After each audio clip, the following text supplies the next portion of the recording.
potentially exploitable by cheats.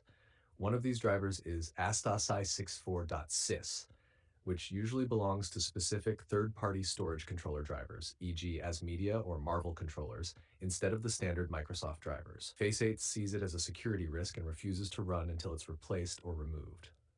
How to fix the asstahci64 forbidden driver error. 1. Restart your PC.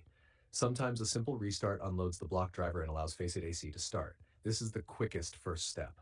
2. Replace the driver with Microsoft's standard AHCI. This is the most effective fix if restarting doesn't work. 1. Press WinR, type devmgmt.msc, and hit Enter to open Device Manager. 2.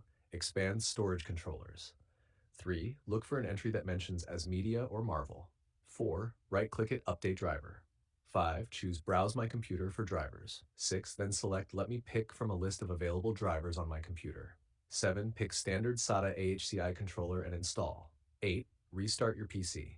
This swaps out the blocked asstahci64 driver for the default Microsoft AHCI driver that Faceit doesn't block. 3. Update or remove the software that installed the driver. The forbidden driver usually comes with hardware utilities that manage or monitor storage controllers.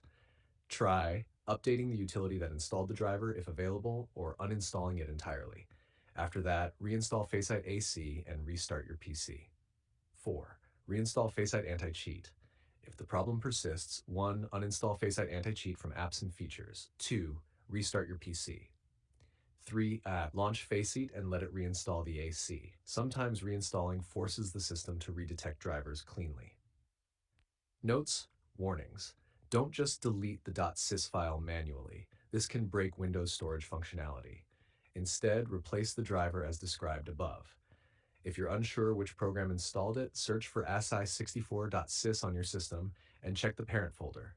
Usually gives a clue about the originating software. Still not working? If after replacing the driver and rebooting the error persists, you can contact Faceit support with the exact driver name. Provide them a screenshot. They can help identify what to remove.